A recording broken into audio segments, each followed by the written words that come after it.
ये चुनाव जम्मू कश्मीर के विकास के लिए, ये चुनाव हम लोग जो 3 टायर सिस्टम पूरे देश में था, यहाँ से वो गायब था, उसको मजबूती से रखने के लिए नरेंद्र मोदी जी के नेतृत्व में भारत सरकार ने, गृह मंत्री अमित शाह जी के नेतृत्व में वो यहाँ पर लागू किया। और जम्मू कश्मीर के लोगों के अंदर ये सिस्टम उनके विकास की चिंता करे, यहाँ की लोकल समस्याएं, विकास की बातें किसी घराने तक नहीं, और घराने तक जाती फिर अफसाने बन जाते हैं। ये घरानों के अफसानों से बचकर गांव का सरपंच, ब्लॉक का चुना हुआ व्यक्ति, डिस्ट्रिक्ट का चुना हुआ व्यक्ति वहां पर बैठ के करे, इसलिए ये चुनाव है। और भारतीय जनता पार्टी यहाँ चुनाव लड़ रही है। मैं समझता हूँ ये चुनाव विश्वास पैदा करने का चुनाव है। किसमें विश्वास? जम्मू कश्मीर की जनता का पॉलिटिकल पार्टियों से उनके 7 दशकों के व्यवहार के कारण, जो पॉलिटिकल पार्टियां यहाँ काम कर रही थी, उनके 7 दशक के व्यवहार के कारण वो कहीं ना कहीं टूटा है। लोगों को लगा कि जो 2 पार्टियों में बारियां लगी हुई थी, उन बारियों से विकास नहीं निकला, करप्शन निकली, और दोनों पार्टियां एक दूसरे को पॉज देती रही। अगर सही मायने में कहूं तो एक जम्मू कश्मीर की जनता को लूटने की बारी लगी थी। मुफ्ती साहब सत्ता में आए, सत्ता से आने पहले उनके जो भाषण है, उन्होंने भ्रष्टाचार के बारे में बहुत कुछ बोला,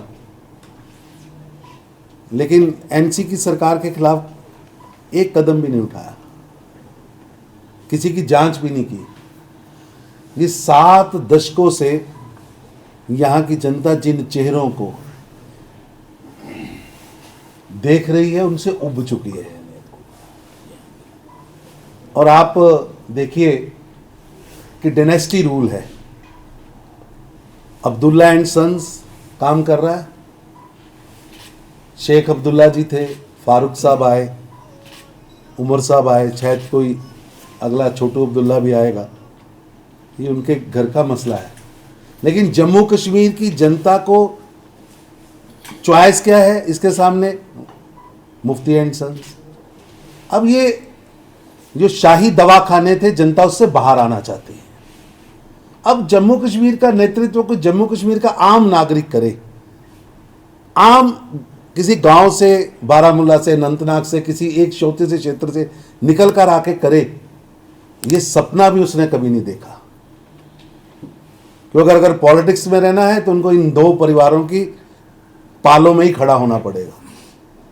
भारतीय जनता पार्टी ने नए सूर्य के उदय की शुरुआत की है, एक नई शुरुआत की है कि आइए नेतृत्व नीचे से खड़ा हो, सरपंच से, बीडीसी से, डीडीसी से नेतृत्व निकल के आए, और वो जम्मू कश्मीर के निर्णयों को करे, विकास के निर्णय करे। और 7 दशकों में कितनी परत करप्शन की चढ़ चुकी, उन परतों में से एक एक करके भी खुलनी शुरू हुई। ये बात निश्चित है कि नीचे विकास का जो पैसा था वो पहुंचा नहीं। जिस तरह से देश के बाकी शहर डेवलप हुए, मैं कई बार अपने मित्रों से चर्चा करता हूं कि 60 के दशक की पिक्चरों में आप बॉम्बे देख लीजिए, बेंगलोर देख लीजिए, और 60 के दशक की पिक्चरों में श्रीनगर देख लीजिए। उन 3 तस्वीरों को सामने रखेंगे तो बॉम्बे कितना बदला है, बेंगलोर कितना बड़ा है, हैदराबाद कितना बड़ा आज सर्विस सेक्टर का हब बना है, दिल्ली लोगों की उम्मीदों का केंद्र बना है, मुंबई सपनों की दुनिया बनी है। लेकिन भारत का स्वर्ग कश्मीर श्रीनगर अगर महानगर के रूप में देखें, वो पीछे रह गया। पीछे भी नहीं रह गया, अगर मैं कहूं बहुत पीछे रह गया। जहां उसे पहुंचना था, किसने नहीं पहुंचने दिया। आज जनता के मन में ये 7 दशक बाद प्रश्न है। 3 पीढ़ियां बीत चुकी, 3 पीढ़ियां, अब चौथी पीढ़ी आके पूछ रही है कि कब आगे आएंगे। तो हम उस एजेंडे पे जम्मू कश्मीर को ले जाना चाहते हैं, विकास के नैरेटिव पे जम्मू कश्मीर को ले जाना चाहते हैं, डायनेस्टी रूल की दास्ता से निकालना चाहते हैं। और लोकतंत्र सबसे बड़ा साधन है। लोकतंत्र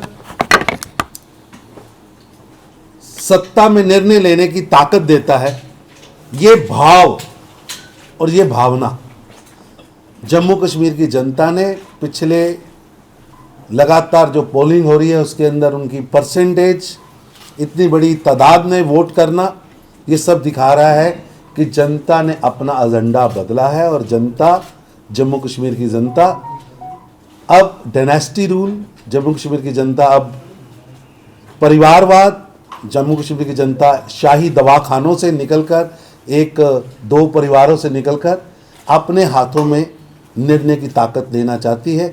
और लोग, जब मैं टीवी आप लोगों के चैनलों में देखता हूं कि आप किसी वोटर से पूछते हैं, तो वोटर बड़ी खुशी से कहता है कि मैं अपना नेता चुनने जा रहा हूं। उसे सरपंच के रूप में, डीडीसी के रूप में, बीडीसी के रूप में अपना नेता दिख रहा है। और यही अपने नेता आने वाले समय में जम्मू कश्मीर के भविष्य को गढ़ेंगे। केंद्र सरकार पूरी तरह वचनबद्ध है यहाँ के विकास के लिए। और आप देखिए कि कोरोना की महामारी में जिस तरह 2 बड़ी महामारियां और 2 बड़ी त्रासदियां ये पिछले 6 साल में जम्मू कश्मीर में देखें। जो 2014 का बाढ़ थी, उसमें जिस तरह प्रधानमंत्री जी ने पूरे देश की डिजास्टर मैनेजमेंट को यहाँ लगाकर ये स्पष्ट किया कि हमारे लिए एक एक नागरिक इम्पोर्टेंट है। कोई ये ऐसा क्षेत्र नहीं था जहां से भारतीय जनता पार्टी बहुत सीटें जीत के आई थी। हमारी कमिटमेंट है, हमारी कमिटमेंट एज ए नेशन है कि हम एक एक नागरिक, हमारी कमिटमेंट है, एक एक नागरिक का विकास हमारी कमिटमेंट है। आप देखिए इतनी बड़ी महामारी आई है, उस महामारी में दवा से लेकर दुआ तक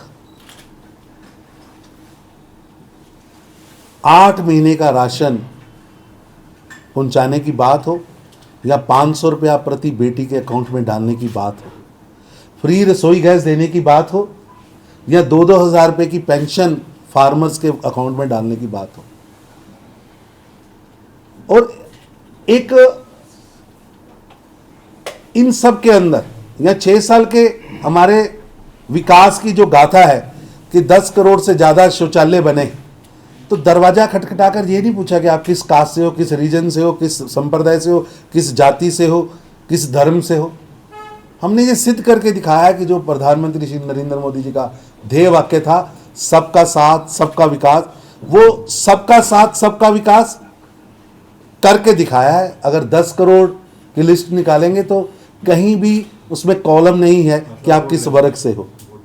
अगर शौचालय की बात है तो, रसोई गैस की बात है तो, यहाँ 50 करोड़ लोगों की हेल्थ इंश्योरेंस की बात हो, 40 करोड़ लोगों के बैंक अकाउंट की बात हो, नरेंद्र मोदी जी की सरकार का स्पष्ट एजेंडा है कि हमारी सरकार गरीबों की सरकार है। वो गरीब कोई है, किस जात का है, किस पंथ का है, किस संप्रदाय का है, किस धर्म का है, किस वर्ग का है, किस क्षेत्र का है, उससे कोई लेना देना नहीं है। और हम ये भी चाहते हैं कि पूरा देश जिस तरह तरक्की कर रहा है, मेरा कश्मीर उसी तरह तरक्की करे, उसी रफ्तार से जम्मू कश्मीर तरक्की करे, उसी रफ्तार से जम्मू हो या श्रीनगर हो, बारामूला हो या अनंतनाग हो, चाहे किश्तवाड़ हो, चाहे डोडा हो, एक एक जगह आगे आनी चाहिए। उनके जो रीजनल ब्यूटीज़ हैं, जो वहाँ की पैदावार है, जो वहाँ के फूल की ताकत है, जो वहाँ के फल की ताकत है, वहाँ के नौजवान की स्पिरिट है, वहाँ के लोगों के द्वारा कई सदियों से तैयार की गई उनकी लोकल खुशबू है। अगर मैं किश्तवाड़ जाता हूँ तो वहाँ केसर मिलता है, कश्मीर आता हूँ तो केसर मिलता है। उसकी किस तरह पूरे वर्ल्ड के अंदर इसको लेके जाना है, यहाँ के फल फूल सब आगे बढ़े, वो कैसे करना है, उस सोच के साथ हम लोग आगे बढ़ रहे हैं और यही हमारा एजेंडा है और यही सोच लेकर हम आगे जाएंगे।